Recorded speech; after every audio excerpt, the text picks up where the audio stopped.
Bonjour Batior, Bonjour Christine. nous sommes ravis de vous rencontrer et que vous puissiez présenter un petit peu aux lecteurs de Riposte laïque et aux adhérents de Résistance républicaine les idées fortes de tout votre combat. Merci beaucoup Christine, je suis très flattée. Et c'est vrai, ça a été un combat et cela me permet d'exprimer aussi mon admiration pour le vôtre aussi qui est très fort, très courageux, très militant et qui a un autre aspect que le mien. C'est un combat de terrain, c'est un combat beaucoup plus dur que que celui que j'ai dû mener, qui est un combat de réflexion, d'idées, que j'ai mené dans la sécurité et la tranquillité d'une bibliothèque ou de plusieurs bibliothèques. Oui, mais c'est un combat sans lequel le nôtre n'aurait pas de sens parce que c'est vous qui nous avez permis de prendre conscience de ce qui se passait et notamment du concept de rabbia. Alors, est-ce que vous pourriez, en quelques phrases, sans écrire un livre, préciser vraiment de façon claire pour Monsieur Tout le Monde ce qu'on appelle le rabbia? Oui, rabbia, je dois d'abord préciser, parce qu'on m'en accuse, je dois préciser que je n'ai pas inventé ce mot de rabbia. Ça a été le titre d'une revue qui était consacrée à promouvoir justement ce que j'ai décrit plus tard dans la politique de rabbia. Donc c'est pour cela que j'ai intitulé mon livre Rabbia. C'est comme si l'on écrit sur le communisme, et bien on appelle son livre une étude du communisme. Donc Rabbia, c'est une politique, c'est une idéologie. Et cette idéologie consiste à promouvoir la fusion des deux rives de la Méditerranée, et pour cela, de parvenir également à effacer l'identité des peuples européens, parce qu'il y a en fait dans Eurabia, il y a deux combats. Il y a le combat de l'Union européenne qui vise à agrandir son emprise. Quand je parle de l'Union européenne, je parle de tout un système de fonctionnaires qui vise à supprimer les nations européennes afin de construire l'unité européenne, l'empire européen. C'est une absurdité parce que cet empire possède plusieurs langues, plusieurs histoires, plusieurs identités, et on ne peut pas effacer tout cet ensemble qui est très riche, qui est très important. Ce serait un énorme appauvrissement. Et donc, cette vision de l'Union européenne s'inscrit dans une politique globaliste, non, mondialiste, dans une vision mondialiste du remplacement des États-nations par un gouvernement mondial qui serait celui de l'ONU, d'un centre donc international et qui promulguerait des lois pour l'ensemble de la planète. Et cela est très clair dans les discours de Javier Solana et dans sa volonté de renforcer l'ONU par l'affaiblissement des États européens ou autres États. Alors ça, c'est un des aspects de Eurabia. Et l'autre aspect, donc cet aspect s'inscrit en fait dans une vision humaniste du communisme. On veut recréer l'humanité fraternelle et aimante qui ne connaît pas de frontières, qui ne connaît pas de division et qui est soumise aux mêmes lois et où, si vous voulez, tout le monde est égal, tout le monde il est bon, il est gentil, et où les différences entre les peuples disparaîtraient. C'est un peu ce que l'Union soviétique a voulu faire. Donc, ça c'est un des aspects de Rabbia. Et l'autre aspect de Rabbia, c'est justement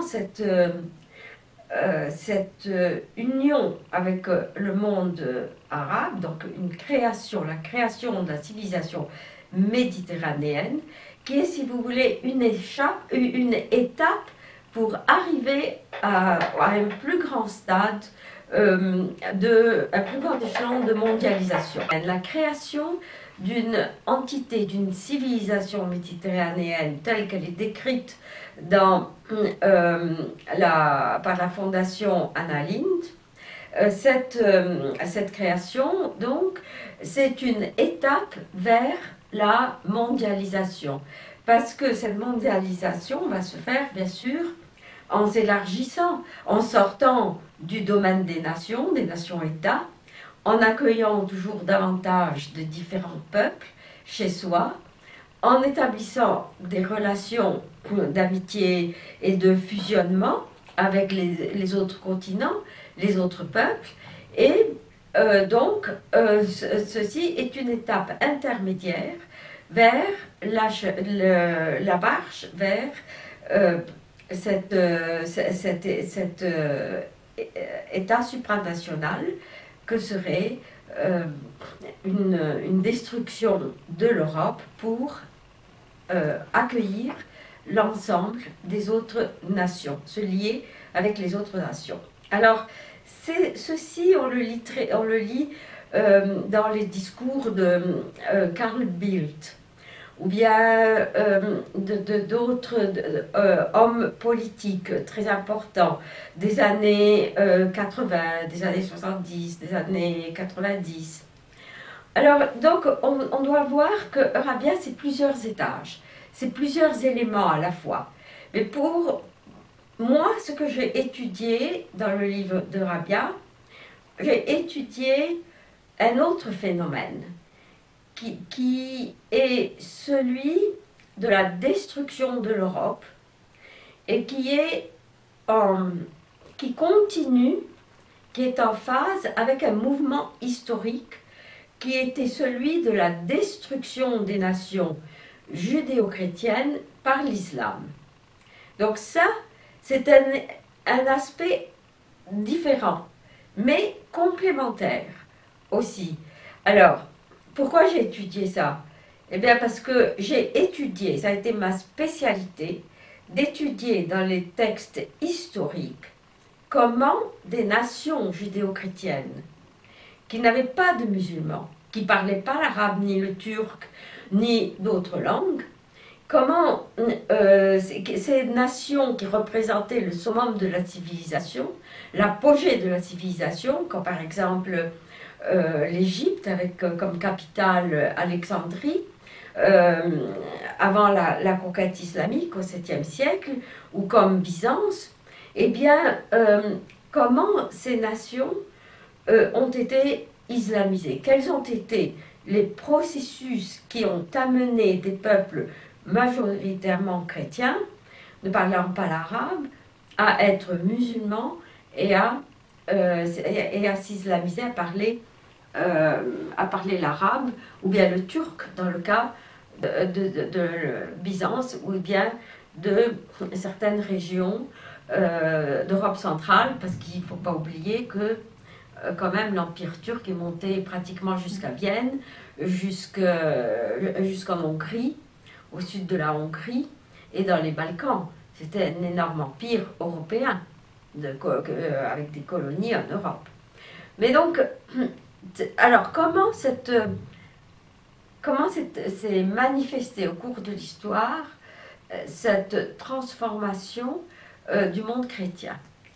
Il y a eu deux leviers primordiaux qui ont conduit à cette transformation, c'est le djihad et la charia.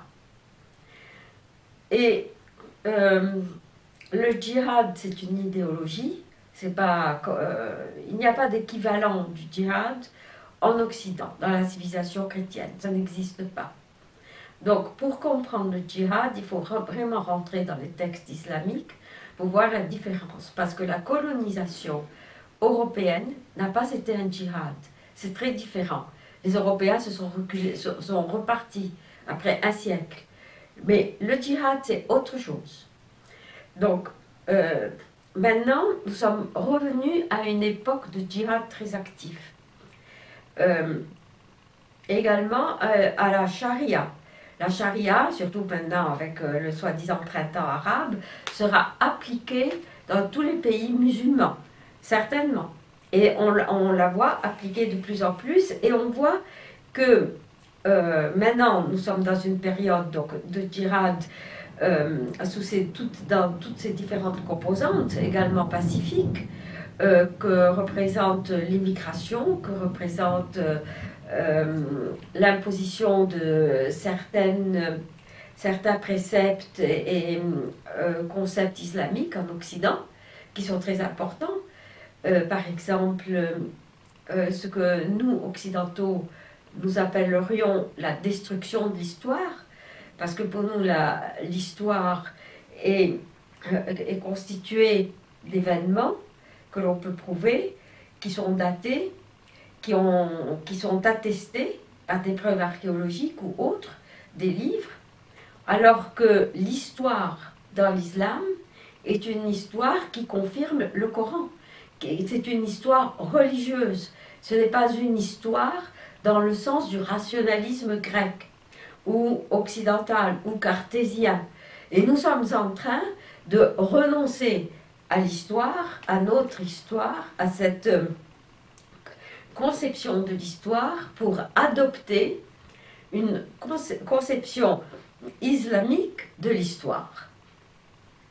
Alors évidemment, cela a des répercussions pour notre identité, sur notre culture, et ainsi, progressivement, sans que l'on se rende compte, on entre dans un processus d'islamisation intellectuelle par les écoles, par l'enseignement, qui sont promus d'ailleurs, ceci est promu par nos propres autorités étatiques. Il y a également un autre élément qui a été très important dans la transformation des sociétés chrétiennes en sociétés islamiques, c'est ce que j'ai appelé la dimitude, c'est-à-dire un système de lois régissant le statut des populations vaincues par le djihad. Des populations juives, chrétiennes, non musulmanes, comme les Parsis, qui était le nom donné aux Iraniens, les Zoroastriens, ou bien d'autres, des athées, etc. Donc, c'est ce processus, ces lois qui régissaient ces populations ont établi un système d'insécurité permanente pour ces populations, c'est-à-dire que ces populations étaient protégées par la loi islamique dans un statut d'insécurité permanente et également d'humiliation et de violence qui s'exerçaient à leur encontre. Mais néanmoins, elles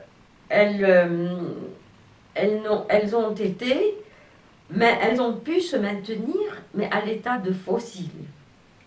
Alors, on voit maintenant cette condition d'insécurité qui est une forme de djihad qui se manifeste en Europe, qui se manifeste par les tirs lancés de Gaza en permanence sur Israël, et qui vise à susciter cette insécurité, cette peur, qui faisait fuir les populations, parce que les populations chrétiennes ou juives qui vivaient à la lisière des pays musulmans étaient constamment soumises à des attaques, des razzias, qui les amenaient à fuir pour se protéger et qui les amenaient à abandonner le terrain. Et donc l'islam s'avançait toujours plus en territoire ennemi et avait toujours plus de terrain et partait de là, de ces nouvelles frontières toujours, s'avançait vers les pays qui n'avaient pas encore été islamisés, qui appartenaient au Dar el-Harb, c'est-à-dire les pays de la guerre, destinés à la guerre. Donc il y a tout ce passé euh, qui, dont nous portons l'histoire et le poids. Il y a tout ce passé de guerre, tout ce passé non dit, de conquête, d'esclavagisme, parce que l'esclavagisme islamique était un esclavagisme religieux, pas nécessairement racial, mais religieux, c'est-à-dire que les non-musulmans étaient promis à l'esclavage. Et donc, il y a aussi toute une histoire de conquête très violente, d'extermination, de génocide, comme avec le génocide des Arméniens. Et je crois que nous sommes un peu responsables de la situation actuelle, particulièrement nos gouvernements. Parce que, au lieu de dénoncer ce passé, comme on l'a fait avec d'autres passés occidentaux, on a parlé du génocide des Juifs, on a parlé de toutes sortes de génocides que nous avons faits, on a parlé des massacres durant les guerres, etc., on a reconnu l'esclavage. Eh bien, au lieu de faire ça également avec les peuples musulmans, au contraire, on s'est réfugié dans le déni. Ce qui fait que l'on n'a pas pu permettre à ces populations de pouvoir développer une pensée critique envers eux-mêmes et donc de se prémunir contre le retour du passé.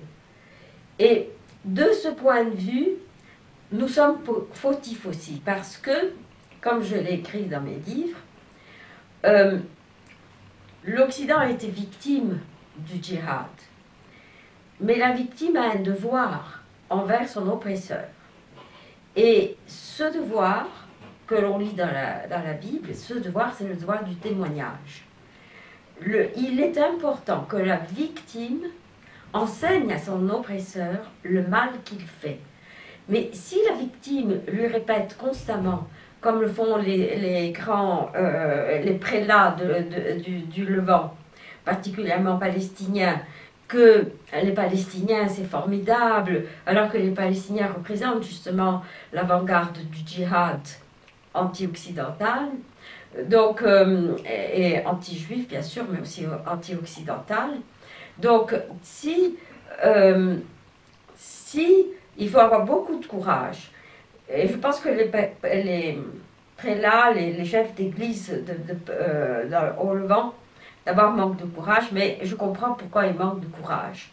Parce que dans leur position, peut-être qu'ils ne peuvent pas parler. Mais en Occident, peut-être que maintenant, le temps de la parole est dépassé. Mais qu'il y a eu un temps de parole où on pouvait dénoncer cela. Et on pouvait témoigner. Témoigner de la souffrance de la victime pour humaniser l'oppresseur et guérir l'oppresseur. Alors, mes livres sur la dimitude sont ce témoignage. Alors, sont ce témoignage de la victime. Et il est très important que ce témoignage soit soutenu et soit reçu par l'oppresseur. Et il y a des musulmans qui l'ont reçu, il y a des musulmans qui rejettent tout ce passé, qui cherchent à trouver une forme de modernisation pour engager le mot musulman dans la modernisation et le rejet de ces préjugés du passé. Donc, il y a le problème de Rabia, qui est le problème de la destruction de notre civilisation. J'examine à l'intérieur de mon livre les rouages, comme je l'ai fait pour mes autres livres, mais c'était dans le passé, il y a des siècles. J'examine les rouages qui ont amené les États européens à s'autodétruire et à trahir leur propre peuple. Comment cela s'est passé? Quelles ont été les collusions? Quelles ont été les forces qui ont joué? Et il y a bien sûr énormément d'éléments dans ce Titanic d'une culture, d'une civilisation qui est en train de s'effondrer sous nos yeux. Alors voici ce que c'est que Rabia.